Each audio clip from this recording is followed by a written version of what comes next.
Selamat pagi, selamat sore, selamat siang adik-adik semuanya.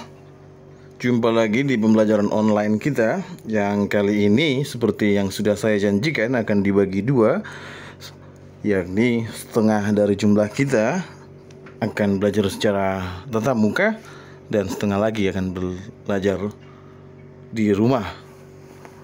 Dan ini adalah materi yang sengaja juga saya rekam untuk adik-adik semuanya mendapatkan yang sama dengan yang sudah didapatkan oleh adik-adik yang tatap muka. Baik adik-adik, kita sudah melewati semester 1, semester ganjil. Kita akan masuki mata pelajaran atau pelajaran selanjutnya untuk semester 2. Yang dapat juara saya ucapkan selamat. Yang masih belum dapat juara tetap semangat untuk berjuang menjadi yang terbaik. Yakinlah adik-adik semuanya bahwa orang tua kalian dan saya juga bangga terhadap hasil yang kalian dapat. Yakinlah dan percaya dirilah bahwa Tuhan selalu menyertai segala sesuatu dari hasil yang jujur, hasil yang penuh dengan perjuangan. Yakin akan hal itu, maka segala sesuatunya hasilmu akan berjalan dengan baik. Adik-adik semuanya, mari kita buka buku halaman 88, yakni tentang masyarakat. Masyarakat, adik-adik semuanya, masyarakat itu apa sih sebenarnya? Oke, sebelum kita masuk ke tema selanjutnya, hormat kepada orang tua. Kenapa pada bab 3 ini dikatakan dengan masyarakat? Adik-adik semuanya, masyarakat itu adalah kumpulan keluarga-keluarga di dalam satu komunitas. Itulah yang disebut dengan masyarakat. Kumpulan dari keluarga-keluarga. Perhatikan, ada RT RW, kumpulan dari keluarga-keluarga. RT itu masyarakat semuanya. Jadi kumpulan dari keluarga-keluarga. Itu secara sederhananya masyarakat. Baik adik-adik, kita ke tema selanjutnya mengenai hormat kepada orang tua. Mari kita baca dari Sirak. Anakku, tolonglah bapamu pada masa tuanya, jangan menyakiti hatinya di masa hidupnya. Pun pula kalau akalnya sudah berkurang, hendaklah kau maafkan. Jangan menistakannya sewaktu engkau masih berdaya, melainkan kebaikan yang ditunjukkan kepada bapa tidak sampai terlupa, melainkan dibilang sebagai pemulihan sebagai dosamu. Pada masa pencobaan, engkau akan diingat oleh Tuhan.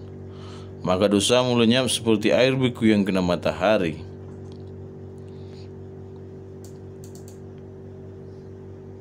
Serupa penghujat barang siapa meninggalkan bapaknya, dan terkutuklah oleh Tuhan orang yang mengerasi ibunya. Adik-adik semuanya, ini adalah bacaan dari Sirak 3 ayat 12-16 sebagai pengantar bagi kita. Adik-adik, mari kita membaca kisah tentang Malin Kundang.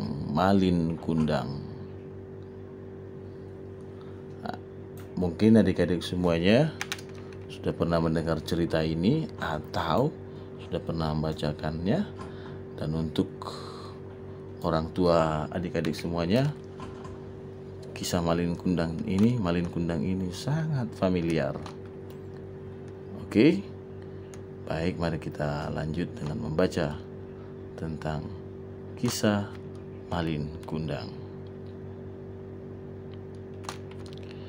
Pada zaman dahulu tinggallah sebuah keluarga sederhana di suatu desa kecil yang damai, tidak jauh dari pantai. Keluarga itu terdiri dari satu orang ibu dan dengan satu anak laki-laki bernama Malin Kundang.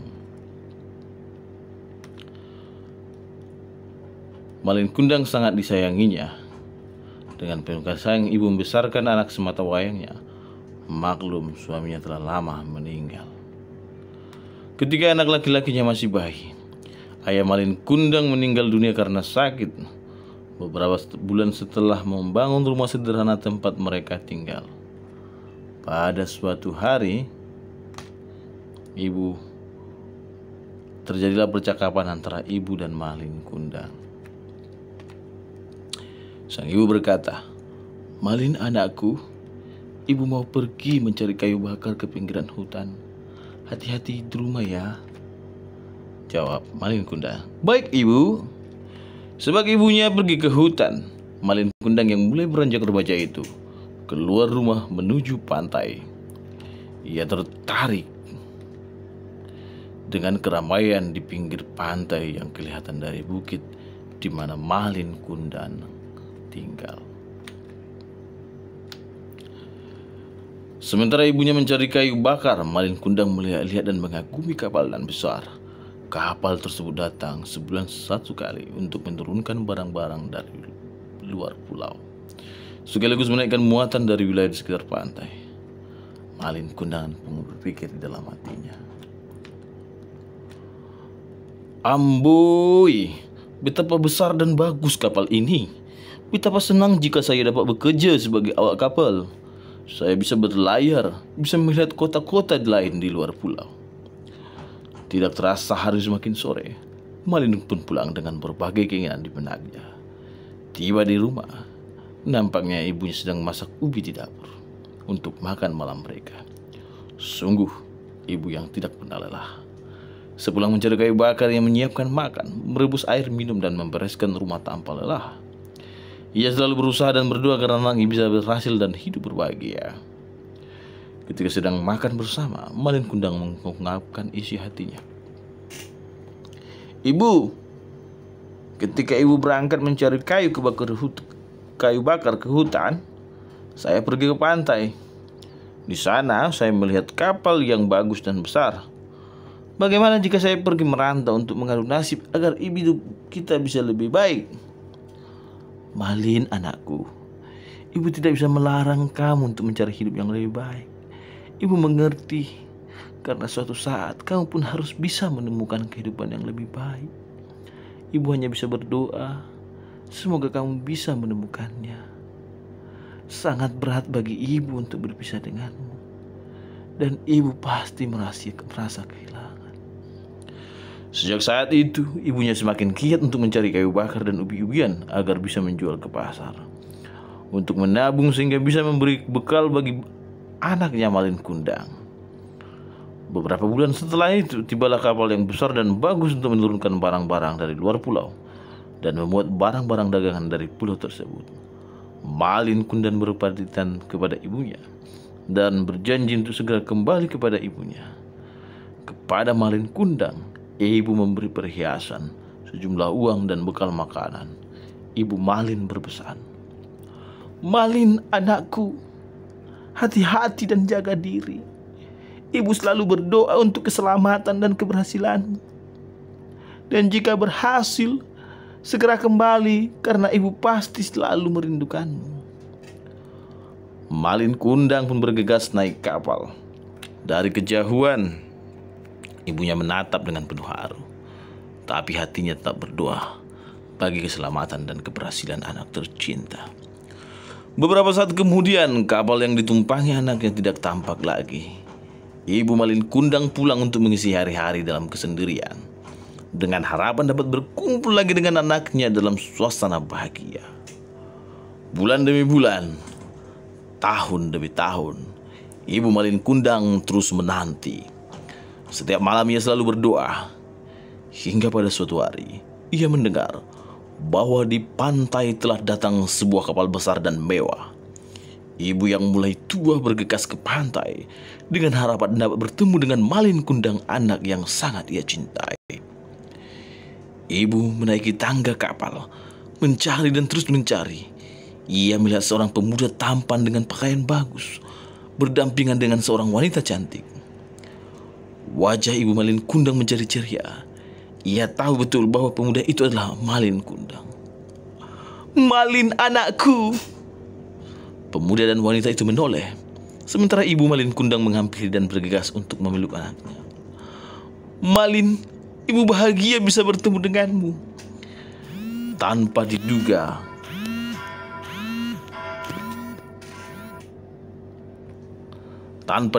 Malin Kundang telah berubah sikap. Ia merasa malu memiliki ibu yang tampak tua, berpakaian lusuh dan berbadan kurus. Malin pun membentak ibunya. "Apa? Saya anakmu. Saya tidak memiliki ibu seperti kamu. Kamu ini hanya pengemis yang mengaku sebagai ibu saya. Nih, ada uang kecil. Pergilah dan turun dari kapal saya." Sambil mendorong dan mengusir. Ibu Malin Kundang terjatuh. Kakinya tersandung kotak barang. Tapi luka di lututnya tidak ia rasakan, karena ia lebih merasakan sakit di dalam hatinya. Batinnya menjerit atas perlakuan anak yang dicintainya, yang selalu ia sebut dalam doa-doanya, yang selalu dirindukannya.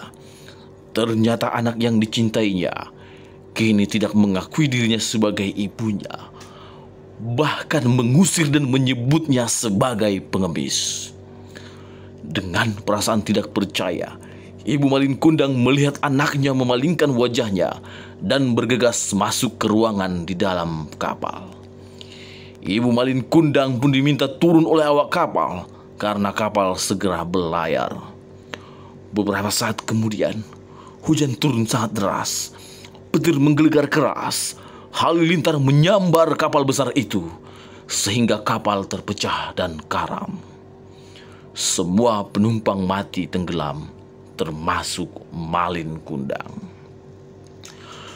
Baik adik-adik semuanya, demikianlah cerita rakyat dari Sumatera Barat tentang Malin Kundang, anak durhaka. Kita sudah mendengar dengan jelas, mungkin adik-adik semua juga sudah membacanya di rumah. Ini ada beberapa pertanyaan. Bagaimana perasaanmu setelah mendengar cerita tersebut? Oke. Bagaimana perasaan? Apakah sedih, bahagia, senang, tertawa, atau terharu? Ungkapkan perasaanmu adik-adik ya. Apakah Ibu Malin Kundang mengasihi anaknya?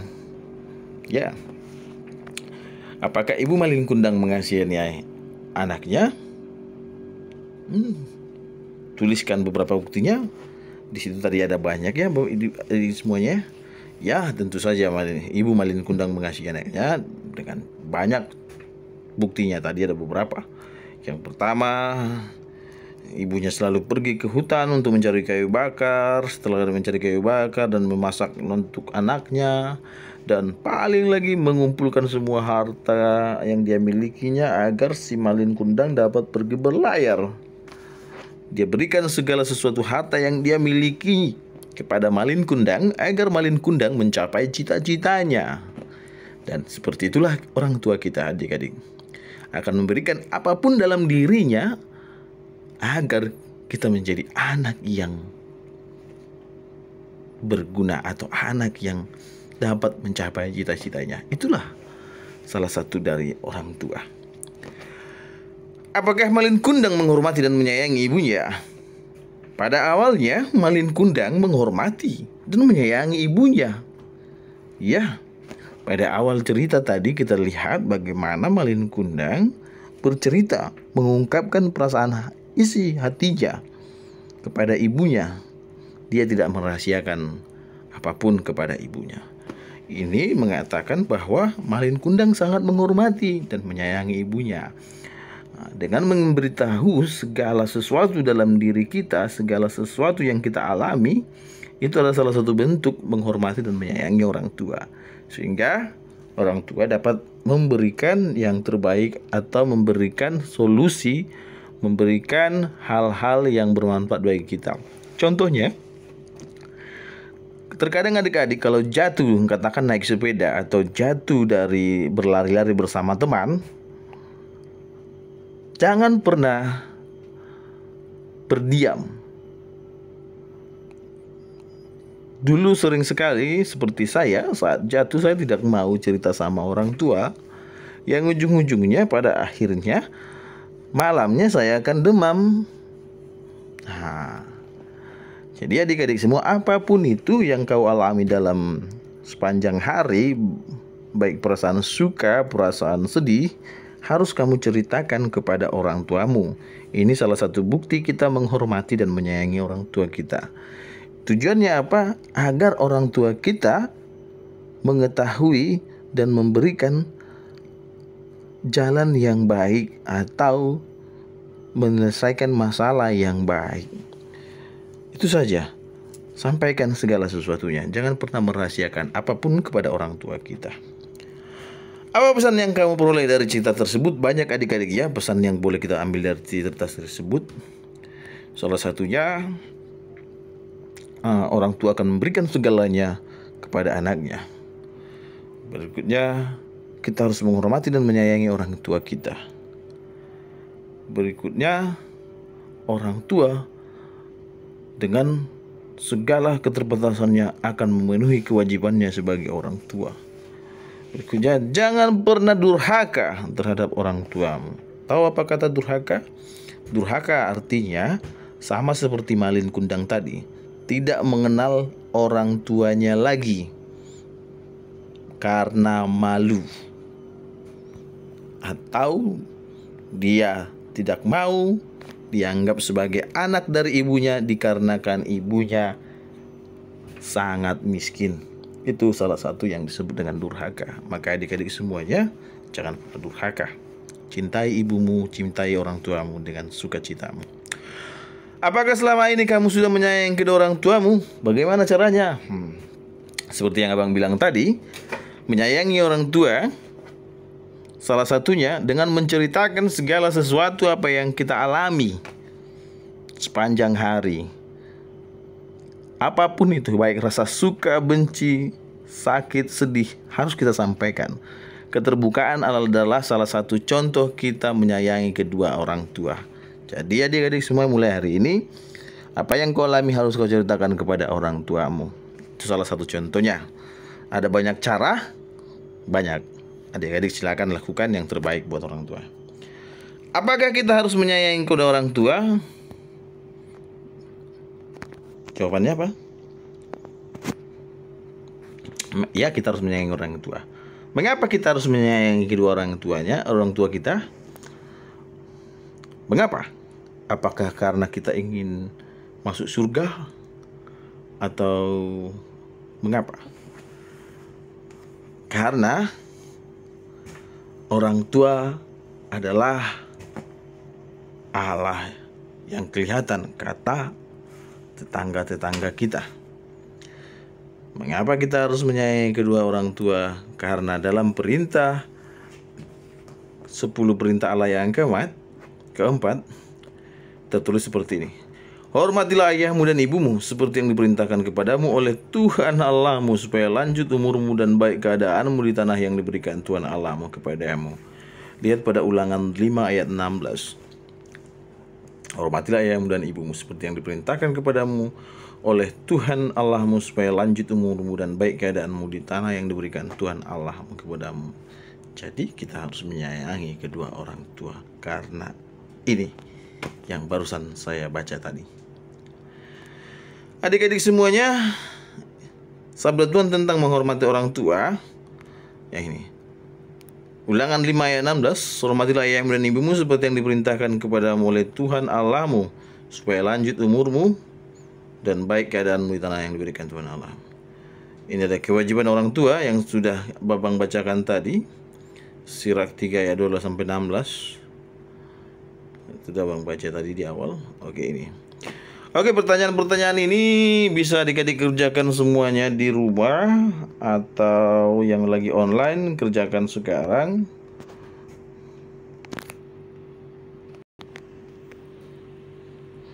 Ada masalah?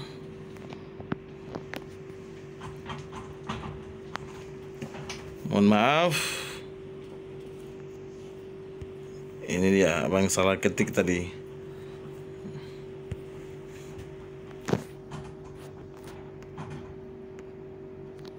Oke. Jadi pertanyaan ini, apa kewajiban kita sebagai anak terhadap orang tua menurut Sirak? Pertanyaan ini silakan adik-adik jawab di rumah, silakan dijawab di yang lagi online. Sebagai penubuhan, mari kita baca bersama-sama. Hormat kepada orang tua tidak sama dengan takut kepada mereka. Sebagai anak yang membutuhkan bimbingan, kita harus terbuka dan berani mengatakan apa yang perlu kita sampaikan. Tetapi sebagai bentuk hormat, kita harus berbicara secara sopan, rendah hati, tidak merendahkan dan tidak menghina mereka. Adik-adik semuanya, apakah di antara kita yang hadir di sini masih ingat gak kalau seandainya disuruh mama atau bapak atau orang tua kita, tolong ambilkan sana. Terkadang kita bersungut-sungut. Nggak mau apa bapak ini. Itu sudah salah satu bentuk tidak sopan. Atau bahkan mengejek orang tua kita. Jangan pernah lagi melakukan hal itu. Ingatlah bahwa bentuk hormat kita harus berbicara secara sopan, rendah hati, tidak merendahkan, dan tidak menghina orang tua kita.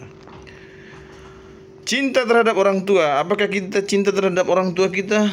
Ya, kita sangat mencintai orang tua kita. Ingat adik-adik, yang pertama kali berkorban kepada kita adalah orang tua. Mereka lah yang pertama kali berkorban, merelakan nyawanya, memberikan seluruh jiwanya adalah orang tua kita. Mereka yang pertama kali. Kenapa? Karena orang tua kita lah yang merasakan bagaimana sakit, sedihnya, susahnya mulai dari kita dalam kandungan orang tua kita. Ada kalanya orang tua merasa lelah, sakit, atau memerlukan bantuan, khususnya jika usia mereka semakin lanjut. Sikap cinta sebagai anak sungguh mereka perlukan. Kita perlu menemani mereka dengan senang hati, memberi perhatian, menolong, mendoakan, dan menunjukkan rasa terima kasih atas segala kebaikan mereka. Terkadang banyak nanti orang tua kita, jika kita sudah makin dewasa, semakin besar, semakin besar dan berkeluarga, ingat bahwa orang tua kita itu semakin tua. Semakin umur kita bertambah, maka orang tua kita juga akan semakin tua. Dan semakin tua mereka, maka mereka akan semakin lelah, semakin rentan terhadap sakit dan penyakit. Maka kita yang semakin bertambah usia, yang semakin semangat dan lebih dewasa, harus menunjukkan rasa cinta kasih kita kepada orang tua. Kita harus memberikan perhatian kepada mereka. Adik-adik bisa ingat, mungkin yang masih punya opung kalau orang Batak, atau kakek dan nenek. Coba lihat bagaimana perhatian orang tua adik-adik masing-masing kepada opung nenek kakeknya masing-masing. Pasti setidaknya mungkin mereka akan menelpon opung yang ada di kampung, atau akan berdiskusi, berbincang-bincang kepada opung saat opung atau nenek ada di rumah. Ini adalah satu bentuk cinta kepada orang tua. Adik-adik semuanya, lanjut kita taat kepada orang tua. Kita percaya bahwa orang tua merupakan perpanjangan dengan Tuhan yang memiliki peran sebagai pemimpin dalam keluarga. Sebagai pemimpin dan perpanjangan tangan Tuhan, orang tua pantas kita taati. Ketaatan kita terhadap orang tua merupakan bukti bahwa kita mengakui kepemimpinan serta didikan kasih mereka. Tentu saja ketaatan yang dimaksud perlu diterapkan dengan sikap kritis dan akal sehat. Kita harus taat kepada orang tua seperti taat kepada Tuhan juga, karena dia adalah perpanjangan tangan Tuhan. Taat, patuhi apa yang disampaikannya. Tetapi di sini dibilang kita juga harus kritis dan akal sehat. Artinya taat kepada orang tua itu juga bukan taat segala sesuatunya dipenuhi seperti itu, tapi taat terhadap perintah atau aturan yang memang masuk akal. Contoh, kalau yang tidak masuk akal,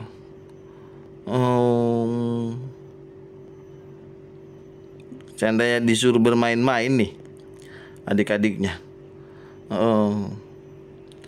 tentu saja ketaatan yang cuma perlu disertai dengan sikap kritis dan akal sehat.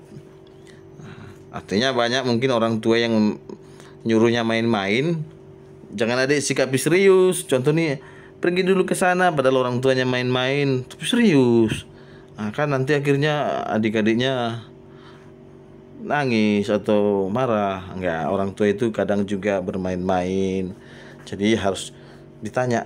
Contoh nih, Dek, pergi dulu belikan makanan di sana.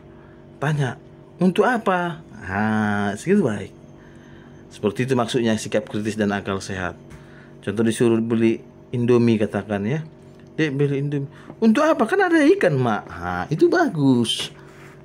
Kan ada lauk di rumah, ada sayur di rumah. Kenapa beli Indomie? Itu bagus. Nanti orang tuanya menjawab, ya udahlah kita makan lauk sama ya sayur yang ada aja lah, nggak usah masak Indomie. Seperti itu maksud kritisnya, sederhananya. 4. Membantu orang tua tanpa mengingat atau mengharapkan imbalan. Kita sepatutnya selalu bersedia untuk membantu dan menolong mereka, terutama ketika mereka berada di dalam keadaan yang memerlukan bantuan. Misalnya ketika mereka sedang lelah, sakit, tidak berdaya, atau merasa kesepian. Adik-adik semuanya, hal sederhana membantu orang tua itu yang paling sederhana. Coba lakukan di rumah. Saat bapak atau mamanya pulang kerja, kalian antar, kalian bawa air minum. Atau yang sudah bisa buat teh manis, atau yang sudah bisa buat minuman kesenangan, kesukaan orang tuanya. Saat orang tuanya pulang kerja, buat, hidangkan, berikan kepada orang tua kalian. Pasti orang tuanya akan senang, lelahnya akan hilang. Itu adalah salah satu bentuk membantu orang tua. Yang kedua, beberapa hal juga untuk membantu orang tua, rajin belajar. Karena saat kita rajin belajar, tekun belajar, juga salah satu bentuk membantu orang tua. Orang tua lelahnya akan hilang saat melihat kita rajin. Dan saat dia kurang sehat, kita jangan katakan kalau orang tua kita kurang sehat, katakan dia demam atau sakit kepala. Kalau dia bilang, anakku jangan dulu ribut, jangan ribut. Itu juga membantu mereka,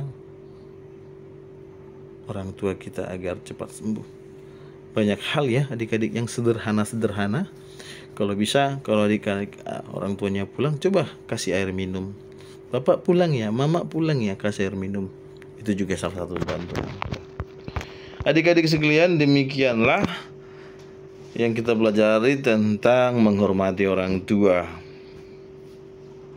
Ayo kita nyanyi, ini ada nyanyi dulu kita. Ciptaan Melly Goeslaw, Bunda. Kayaknya abang belum tahu ini apa ini Melly Goeslaw, Bunda ini. Kata mereka, diriku selalu dimanja. Oke, kita coba buka di YouTube adik-adik semuanya ya. YouTube.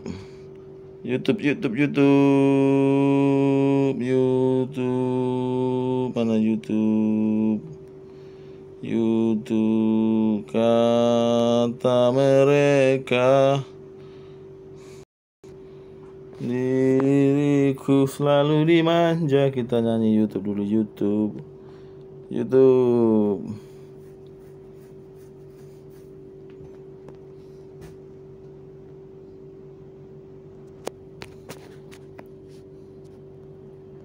Bunda Melly Goeslaw. Oke, ini dia. Adik-adik maaf ya, maklum YouTube abang masih pakai iklan.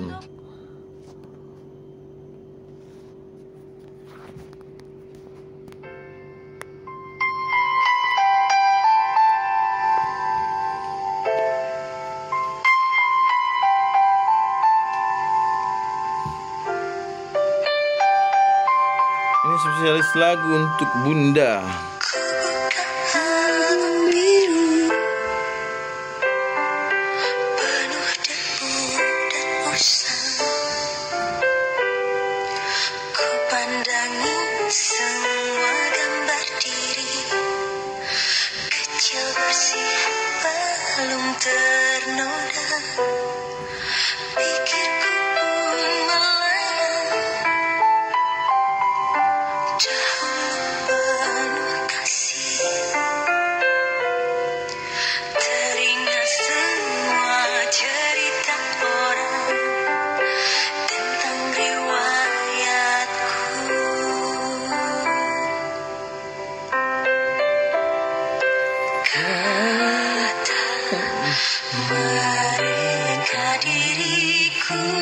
selalu dimanja.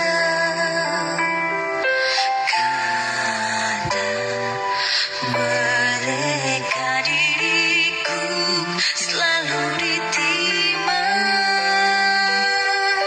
Nada-nada yang indah selalu terurai darinya.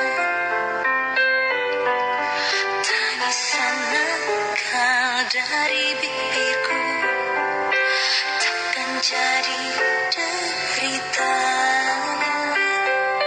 Tangan halus dan suci telah mengangkat tubuh ini. Jiwa, raga, dan seluruh hidup rela Dia berikan.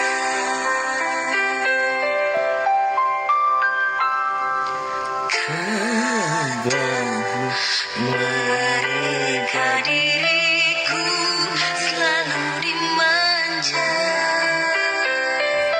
Kata mereka diriku selalu ditimang.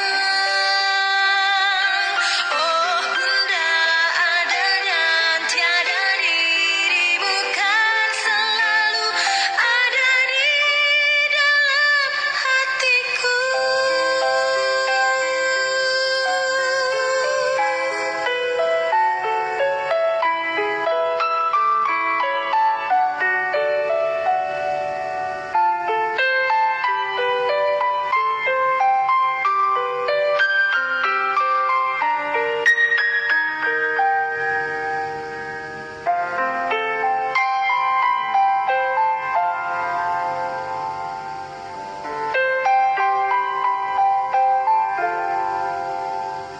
Pikirku pun melayang dahulu penuh kasih. Teringat semua cerita orang tentang riwayatku.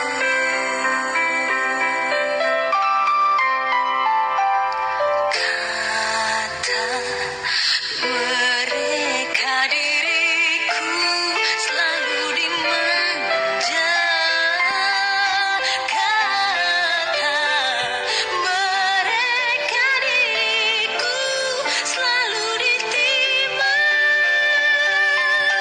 Oh Bunda, ada dan tiada dirimu kan selalu ada di dalam hatiku.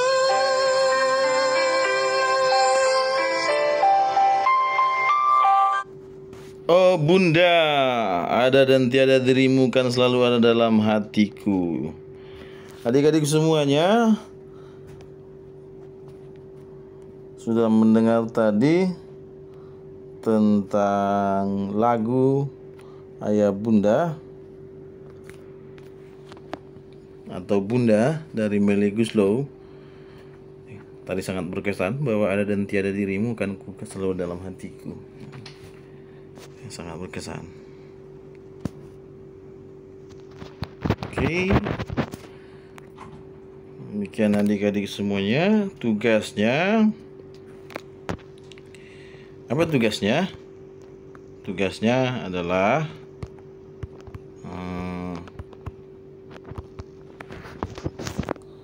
adik-adik tugasnya itu membuat doa untuk orang tua. Membuat doa kepada orang tua. Tugasnya. Tuliskan sebuah doa untuk kedua orang tuamu. Saya rasa itu saja.